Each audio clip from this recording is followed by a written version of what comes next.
Merci, chers internautes. Ça fait énormément du bien lorsque vous nous écrivez. Ça fait énormément du bien lorsque nous analysons les choses. Et Zoya. Dans ma vidéo, il y a dans sala awa.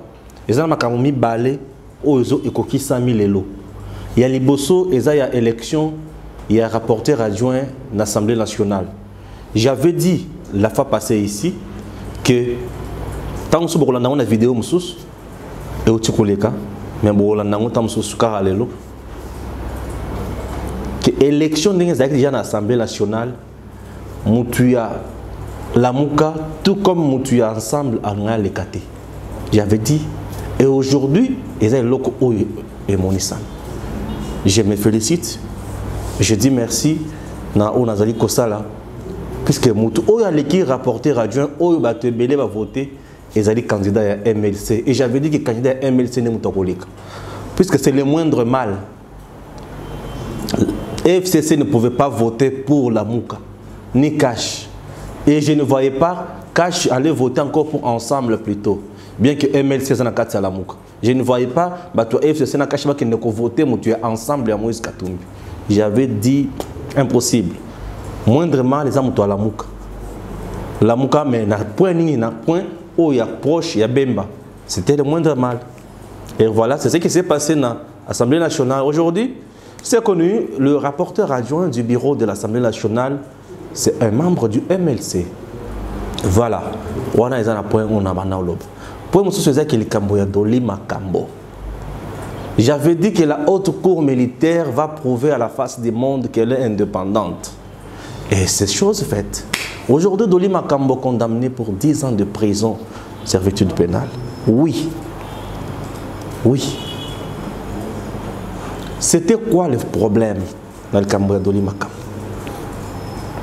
Il y avait une parcelle, Oyowapi, centre Moko Vijana Ezaki na parcelle wana. Il y avait aussi un individu, un privé, Oyo, soi-disant qui a sombaki parcelle wana.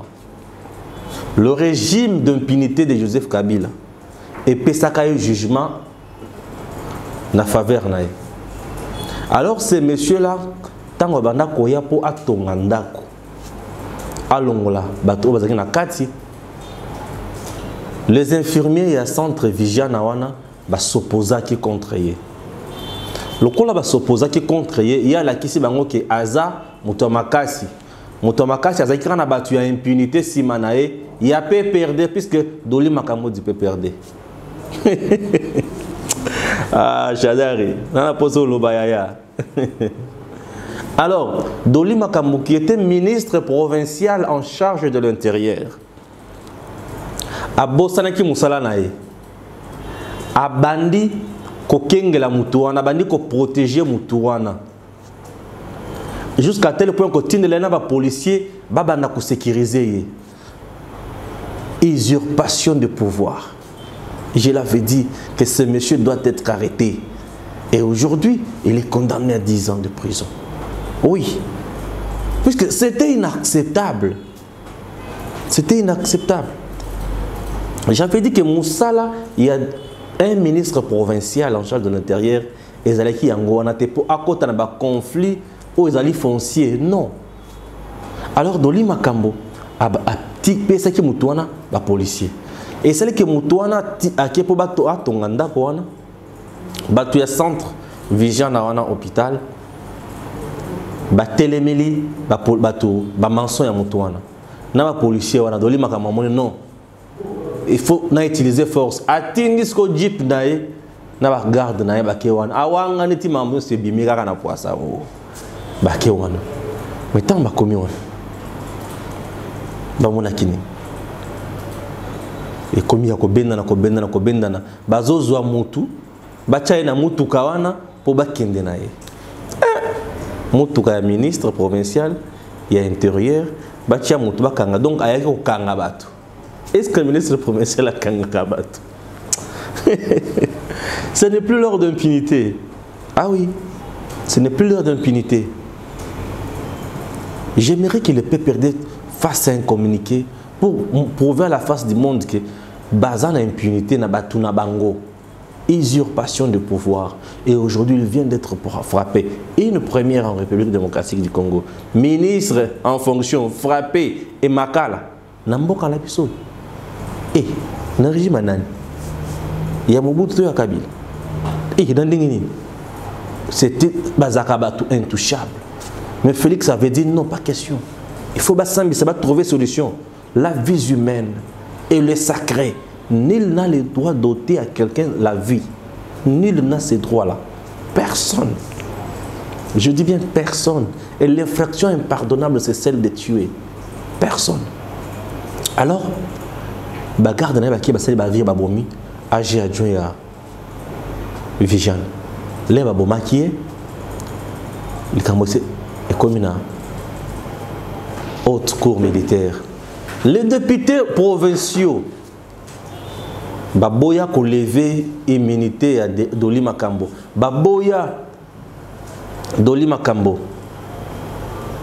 Allons ministre professeur pour asamba kuna lokola muto simple. Baboya.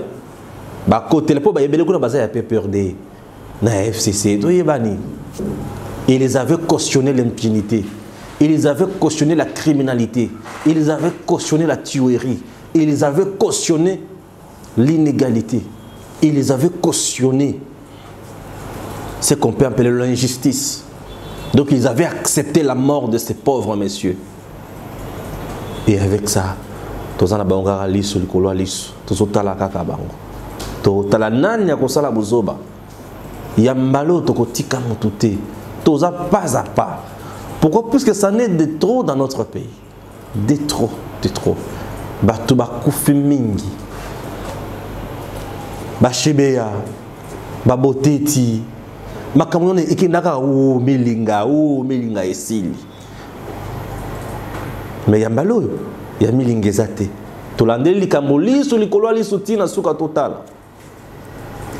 Tozotala kaka. Tozotala. Alors leur autre cour militaire va se saisir dans le dossier wana bazuit kambo. Babandi ko sambi sango. Contradiction sur contradiction. Contradiction sur contradiction na battu Doli Makambo. Ministre provincial, il y a charge à l'intérieur. Les Kamboso qui est là qui kuna. Mais il fallait qu'il y ait un commissaire provincial, il y a la police, pour qu'il nous trouve une solution. Si ça y est, il y a un déquerpissement. Mais par quel nom tu fais ça la makamwana? Mais il y a un monarque qui yanki. Donc un ministre yanki. Ah ça là où alingaki. Pendant qu'il m'bouta, Doli Makambo fille suspendu plus de 7 fois. Qui yanki kak. Au moment où les gens réclamaient les élections, Doli Makambo à l'époque bourgmestre ya Gombe, CPE de l'X, d'aller tina côté il y a 5 ans dans le centre interdiocésain wana à côté tu wana batunaye ba longoli ba bandero les aki na mur. Doli Makambo très yanké, les loki yanké et foutier. Et ça nous disons merci hein. Ça nous disons merci. Nous disons merci à la justice. Puisque la justice, lorsqu'elle est indépendante, elle fait bien son travail. Elle élève une nation. Puisque lorsque la justice, comme il se doit, sans interférence politique, je vous dis que si c'était à l'époque où il y a Makassi Joseph Kabila, dans le régime Nabango, Doli Makambo n'allait pas subir sanction.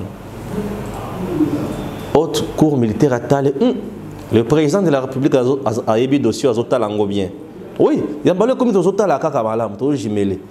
Azozela. Azo contre Makamouanate. Félix Abatokoti n'a été à l'objet de justice et salim. Essalam Sana Nango. À Otalakak. On comprend de Makanisa Félix. Azotala bien na musique à bon botala. Bossalam Sana total à Némo aussi sango. Basali. Puisque c'est un procès qui est passé dans le média à tout moment. J'avais dit que Doli Makambo était près de la porte de la prison. Bota la titre dans la salat. Je l'avais dit. Que, puisque Natala va faire nyonso, dans le bis jamais. Où yako bimate. Où yako bimate. Mutuka na yo. Bagarde na yo. Olo baki na yebi bangote, baki na kina na bango. Un garde est censé être là où se trouve son chef. Il est le garde du corps et non du sexe. Il garde le corps. Il ne garde pas le véhicule. Il ne garde pas la maison. Il est le garde du corps. Donc, il y a un pona yo.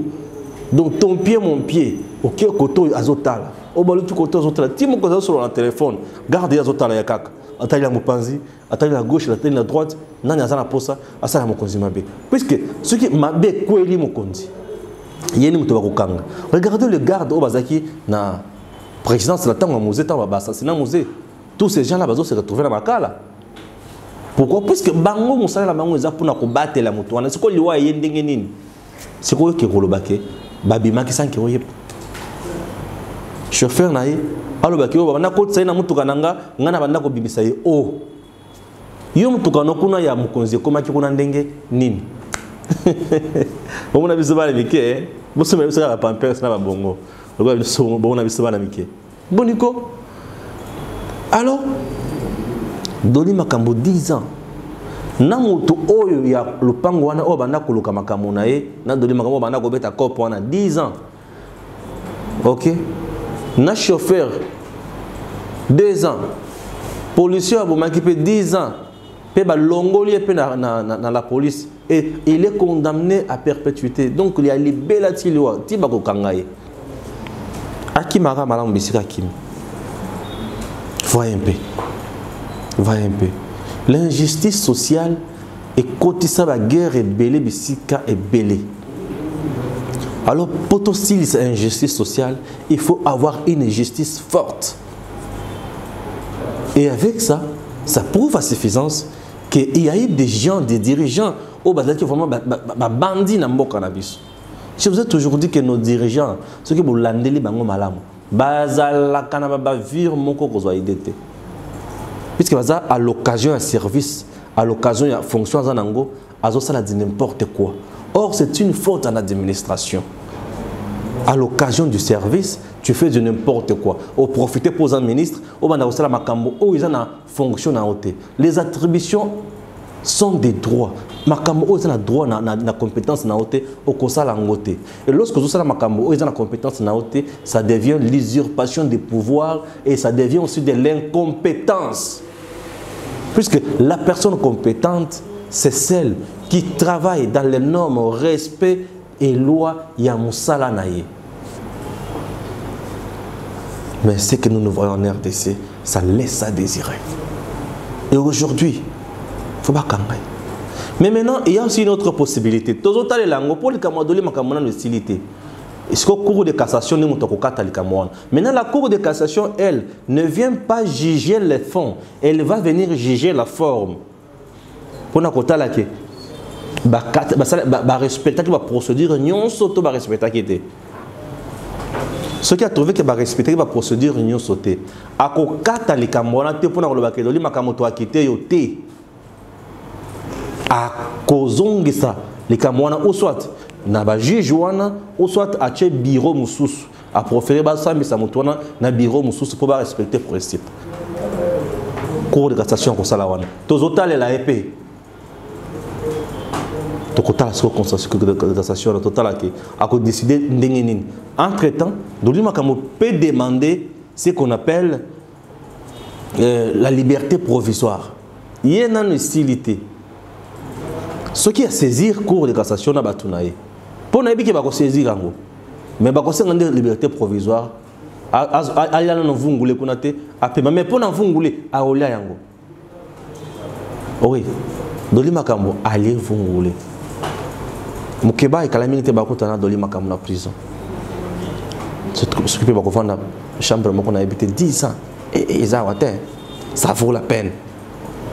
Et ça n'est même pas comparable à la vie à Moutou ou à Kofi. Ça dérange. Ça dérange.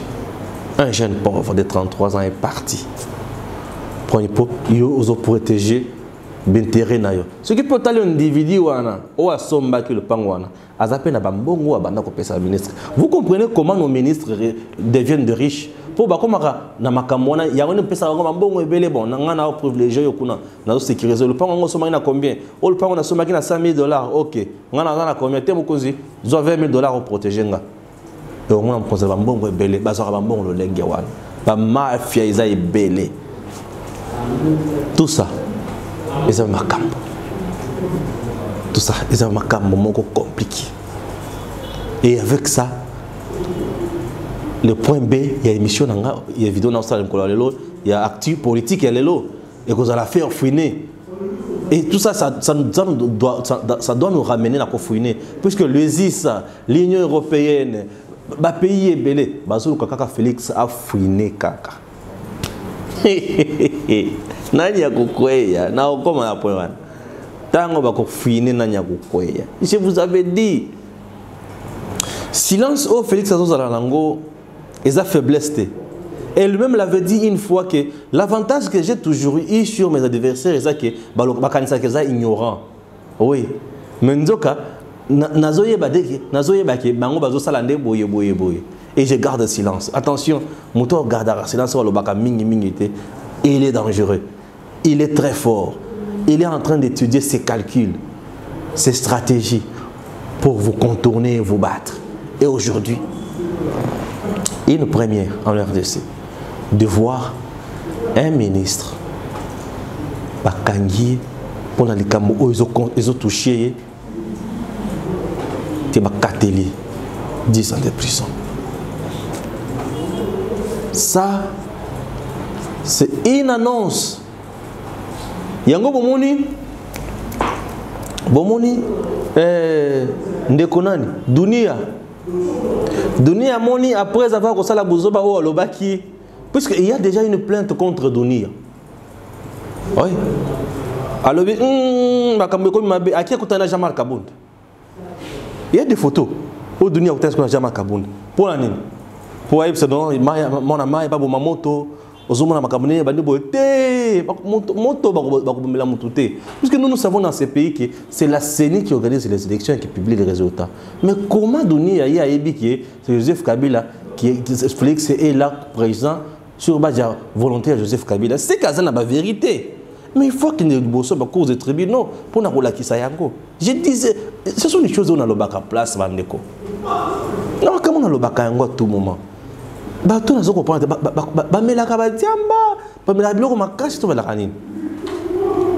C'est incompréhensif. Et que vous occupez des fonctions dans la parti politique, vous êtes censé être des modèles pour sur le plan comportemental, sur le plan idéologique, sur le plan de combat, pour hériter le comme tout est pas nabino. Hériter carabilo quoi bon.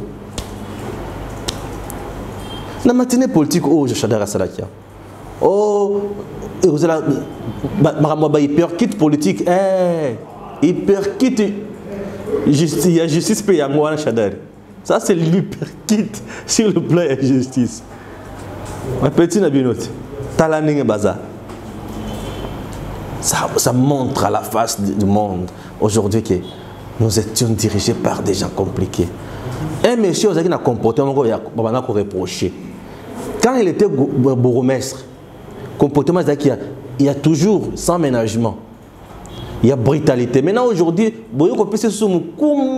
ministre de l'Intérieur et affaires coutumières. Pour ça la nini, la brutalité. Maintenant, tu as la point à compte.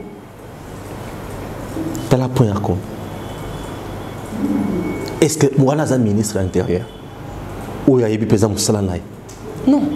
Il y a un Kinshasa, le ministre de l'Intérieur va mettre en place la stratégie. Comment lutter contre le banditisme urbain, communément appelé dans notre pays Kuluna. Mais bango bazana na makambo ya ko protéger ba privé songolo pakala o bazopesa bango mambongo. Loko la population ekoki ko sunga na protection na bango bazokipete. Comment la ville province de Kinshasa peut évoluer? Atabino moko. Comment le pays peut évoluer lorsqu'on n'arrive pas à nommer quelqu'un qui mérite à la place qu'il faut. Quelqu'un plein de compétences pour exercer une fonction. lorsque vous ne nommez pas quelqu'un à un poste, vous pensez que vous aurez solution. Et ça, c'est un message pour tout le reste. Biso to zalanga pour dénoncer tout le monde. Ni collègue c'est une caméra, te car téléphone, tiens vous. Comme biso zalanga to zalanga ba techno fantôme. Tiens vous to zuka photo. Ouh, ok. Pourquoi? Tant que tu as to comme boko kanga biso. Mais tant que tu publier ngo kaka, ba tu batali ba moni, ma konzi ba moni. Ah. Parce que mon tour filmé qui c'est un individu. A filmé pas à Tindi. C'est une preuve tangible, preuve matérielle. Puisqu'il pouvait dire que non, on a eu ma mais bah image yango. Bah image yango. Donc aujourd'hui, Congolais surveiller Congolais. Et mingi biso population tous la démocratie, biso nem tout votaka ba konzi. Et sengeli ko surveiller ba konzi de près. Kota la makamoni ba ali ko sala. Est-ce que ça pour intérêt à la population ou tout ça intérêt à Bangomoko? Ce qui est intérêt à Bangomoko, dénonçons. Dénonçons. Autant on a dénoncé, non. Lorsque tu vois et tu ne dénonces pas, tu deviens complice du mal. Moi je dénonce, je ne peux pas devenir un complice du mal. Non. Le mal doit laisser la place au bien. Parce que ce pays, lorsque nous dénonçons ces histoires, on n'est pas contre. Moi, je ne suis même pas de Fatih, moi, je vous dis. Je ne soutiens même pas Félix Tshisekedi. Je ne soutiens même pas Kabila. Je ne soutiens même pas Chader, Kabound, Fayulu. Non, je ne soutiens personne. Moi, je soutiens la République démocratique du Congo. Je soutiens le pays.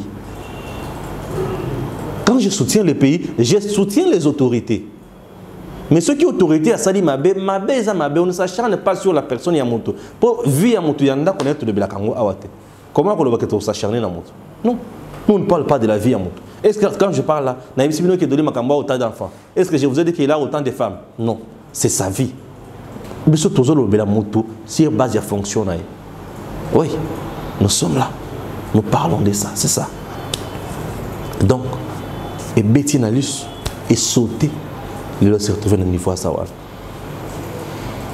Donc, messieurs, dames, vous devez comprendre que les pays, pour qu'il avance, il a besoin de ses fils dignes, des fils qui comprennent que les autres sont dans la souffrance.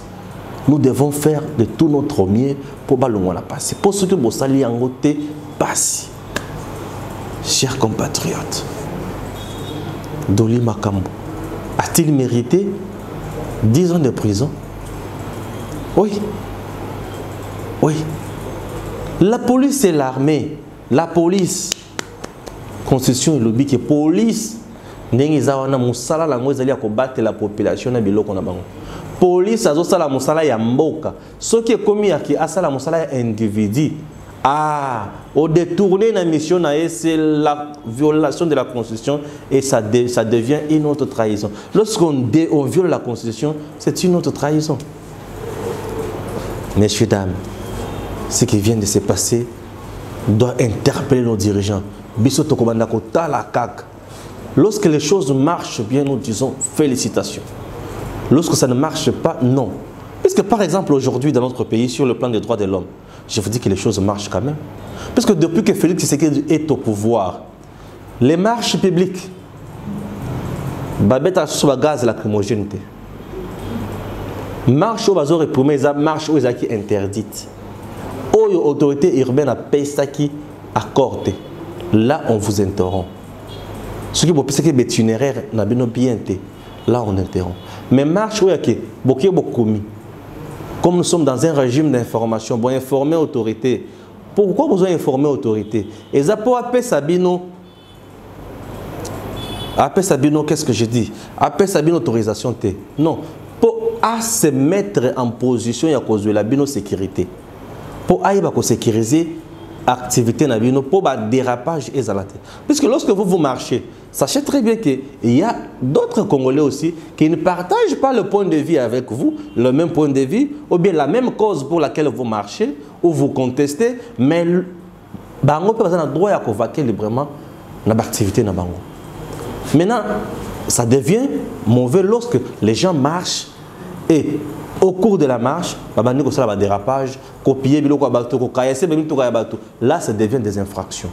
Là, la police doit intervenir et vous disperser. Puisque là, vous devenez auteur, il y a trouble public. Il y a ordre public.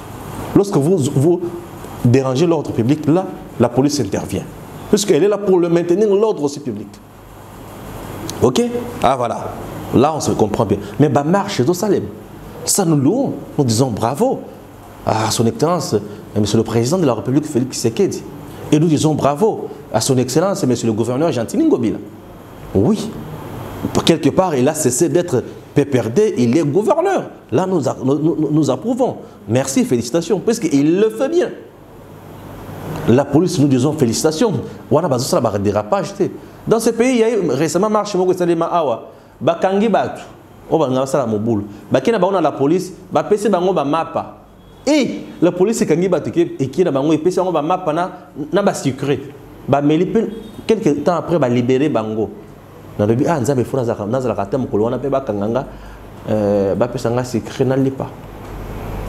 police, il y a RDC et Saliango sous Félix. Félicitations. Félicitations. Pourquoi? Parce que et comprendre comme ça l'ango et ça dit ça l'ango. Et lorsque la police fait bien son travail, disons aussi félicitations. Mais lorsque les autorités baquent à l'encontre de Moussa Nabango, là nous dénonçons. Tant que nous dénoncons ça, nous tirons sonnette d'alarme pour pas comprendre que ici baza à l'encontre, bazo ananzela, mboka etambola malamu. Tant mboka zotambola malamu, population zana kimi. Biso peuple tous à l'aise. Toko tambola bien. Ozana mutuka na yo, ozana wewa na yo, moto na yo, ozana vélo na yo, toko za la l'aise bisonyos. Lorsque la paix au pays, ça ne profite pas uniquement à la population, même aux autorités aussi. Parce que lorsque l'insécurité est comme makasi, méfiance est comme makasi, n'a pas konzi. Bala la kasuna banda kona bangote. On a le la hôtel oi. Le bien la kuna okuka mote omona kialala na kisangani soki na kisangani bato na kingasani na ndako moko mukebo o na kinga bona mwana ndako moko mukebo il est capable de le faire. Pourquoi? Pour la sécurité na ye akobanda ko banga mais tant mboka za na kimia bakamonso na za kitoko tant lokola mboka za na kimia Félix Tshisekedi quand il voyage azana ba France ba tebele azana ba Belgique ba tebele ba oyambaye ba mboka mosu ya Afrika ba tebele ba oyambaye. Oui, ça nous encourageons. Bazo solo là ensemble, oui. Attends, bazo boya ye, bazo télémélango. Et ça point de vue pourquoi bazo télémélaye. Mais nous avons besoin des autorités ou bakocha politique en place. Monsieur le gouverneur, cette fois-ci nous aurons besoin d'un ministre de l'Intérieur. Oyo et singila sala makambo oyo bandeko. Aya ponako silisa banditisme urbain dans ma commune. Puisque le ministre provincial de l'Intérieur travaille avec la police et travaille avec les bourgmestres. Quand tu travailles avec la police et les bourgmestres travaillent avec le chef de quartier, chef de rue et consort. Mais ensemble, le chef du quartier et le chef d'avenue va maîtriser bien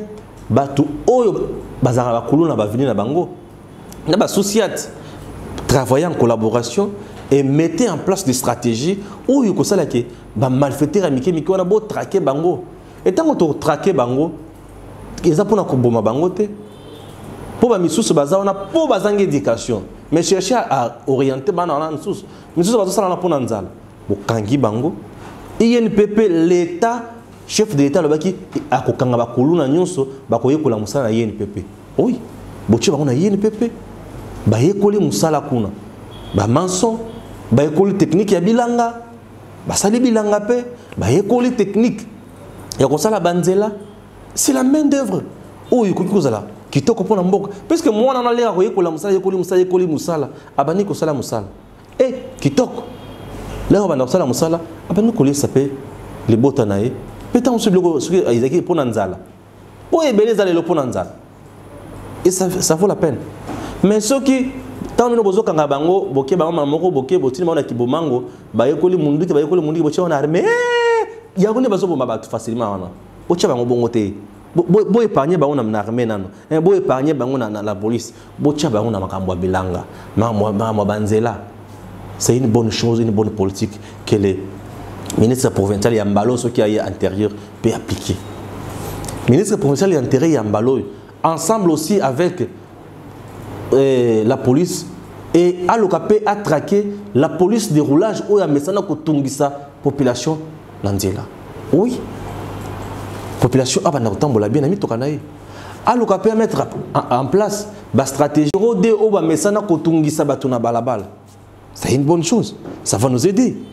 Voyez un peu des choses qui peuvent nous aider. Et ça, on a passé. Si on a aider, ça va nous aider. Vous voyez un peu ça? Donc, ministre provincial, il y a intérêt à Mbalo. Boche la biso moto, o azan na makoki wana. Boche la biso moto, mongo tentente, ayewana, avani ko contre la fertilité, mongo boy. Bisika o bazo zelelaye, azo zalate. Ça me fait mal. Tout ça na posa, il sera bon. Tout ça na posa, na bosenga ya ministre intérêt ya sika ya lolengi wana, ndeko Gentini Ngobila. Pour yo ne mutu okonomé. Dans l'économie, nous mettons un modèle. Et ça va nous aider, ça va nous arranger. Mais c'est gentil, il y a aussi sur le point de d'accord, on a été. Mais ça analyse dans l'Axarake. Dans Makambo, Italie, Kinebopeto, là, vous avez échoué. Puisqu'il y a la confusion entre Kinebopeto, Oyo lancé, na Oyo Pesta, la bourgmestre, bon, on a basé la monine. Bania la Kaboy. Bon, on a besoin de Negaboy. Il y a un vrai cop. Et Simbaté, ça, on ne peut pas encourager. Comment vous imaginez que Kinshasa, n'a pas ça rien d'Akisa Mouké. Kinshasa est composé de communes. Kinshasa a 24 communes. Le 24 communes à Kinshasa, ils ont 24 bourgmestres titulaires, 24 bourgmestres adjoints. Ça, c'est un. De deux, Gentini Ngobila pesa bourgmestre wana bambongo pour na makambo ya célébrité. Qui ne peut pas yango wana te. Tant que pesa on va faire $10 000. C'est bien. Bango ba sali lango nini. Puisque ceux qui bourgmestre nyonso asali musala nae. Asilisi. Commune nae comme propre. Et 24 communes nyonso comme propre. Résultat est anine. C'est Kinshasa qui est propre. Si vous avez un niveau, vous avez lancé ce qui nous peut au bénéfice chef de l'État à lancer un go. Vous avez sous structure en place. Et vous avez un bon. Ah! Quelle confusion! On a confusion, monsieur le gouverneur. Je ne suis pas d'accord avec vous sur ce dossier-là. Oui. Puisque aujourd'hui, je ne vois pas que vous faites les suivis pour un bon. Pesa qui va vous remettre? Balieto ba sali musala. Puisque moi, je trouve la saleté presque partout. Ba sali ni bon wana. Tout n'a pas parce que ah, voilà. Ce sont des choses. Vous cherchez les sous-sous. Ministre de l'Intérieur, d'ailleurs, vous avez un ministre de l'Environnement, qui fit même un bourgmestre aussi. Puisque les belés basés bourgmestre, ministre provincial. Mais il faut voir la question, qui est vraiment la base. Lorsque tu es bourgmestre, tu fais la politique de la base. Pourquoi? Parce que aux gens Makambouya et belé aux gens au contact de la population à tout moment. Un bourgmestre pour moi ne peut pas rester dans son bureau pendant 2 heures. Non, il doit être sur terrain. À côté d'un quartier, à côté d'un quartier. Ceux qui osent familier la population, un bourgmestre. Population a kanayo a que papa a appelé sa solution. Au moins Makambouya au changer. Makambouya au changer. C'est ce que nous manquons dans notre pays. C'est ce que nous manquons. Nous avons des gens qui sont plus politiques que techniques. Lorsque tu es plus politique, aux Aka, partir le Bénin. Ah, Bavie le Bénin Kuna. Ah, Bavie va continuer l'Assemblée, le Bénin Kuna. Ah, mais il faut na kangisambongo pour natinda na hôtel de ville. Ah, vieux Kuna le Bénin, c'est ça.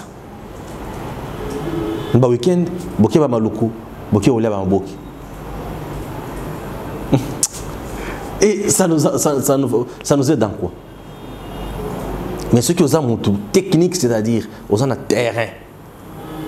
La création de la fonction, net bourgmestre, net ministère, ça s'appelle une création. Lorsque on crée un poste comme ça, il y a l'aspect politique et l'aspect technique.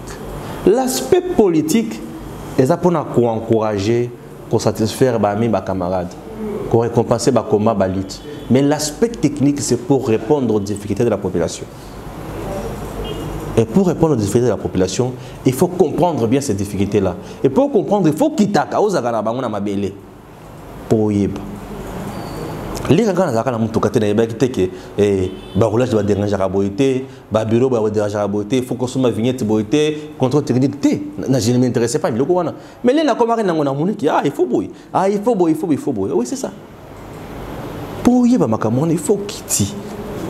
Et ça va nous aider. Si on a un point B, il y a les Camerounais qui est-ce qu'il faudrait-il freiner maintenant aujourd'hui? Puisque les États-Unis, et Belé Sambisama. Ce qui est Sambisami, les États-Unis donnent une affaire de 600 millions de dollars américains pour nous soutenir toujours gratuité enseignement dans la santé. Mais Bazolo Kaka Basato, Félix ça freiner Kaka. Asambisabo, Asambisaba Oyo. En voulant tout gagner aussi, Joseph Kabila risque aussi de perdre beaucoup dans Batounaye. Puisqu'on trouve un peu trop mal, il y a Batou Oyo Batou, Banako Boya. Mais Bangwande est majoritaire partout. La population souvent dans une mais Batou Tobote, Bangote, Toboy Bang. Mais Bakara Bangote est majoritaire, je m'excuse. Ça fait très mal. Ça fait très mal. Merci à vous tous qui m'écrivez de partout. Que Dieu vous bénisse. Merci à mon équipe technique qui m'aide souvent pour tout ça. Oyo, toujours là. Mais bien que c'est toujours dans le cannabis. Ça peut nous être utile. Ce n'est pas un règlement de compte. Mais mon tunion soit celle qui m'a à répondre à ma bénaïe. Ou celle qui m'a l'âme à continuer. Ou celle qui m'a à répondre à ma bénaïe. Et c'est tout. Monsieur Toté, mais la montée, toujours dénoncer mon tort, toujours dénoncer ma cambo aux salema ma bena mukanabiso pour être ma cambo bosso. Félicitations dans haute cour militaire de notre pays. Elle a prouvé à la face du monde qu'elle peut sur la piste de confiance à retour au salam alam pour être ma bavir et zaïbélé. Moutoua zalakana mundu qui ba sakana kanaraïté. Yesu qui a sali mbeba mouké. Il faut qu'on kanga et qu'on punir ma casse. Pour mon douki, il suffit que ça si mon ké kota na gorge c'est fini. Kuluna ba tukuta ko kata mutu machete na loboko. À quel hôpital? Mais mon douki c'est qui kota na gorge, na poitrine. Ne kota ko si mon gagner na libumu ba. Ekenda, mutu akei. Donc mutu azakala mon douki. Quand il faut les sanctionner, il faut être dur. Félicitations. Que Dieu bénisse la République démocratique du Congo. Et à très bientôt.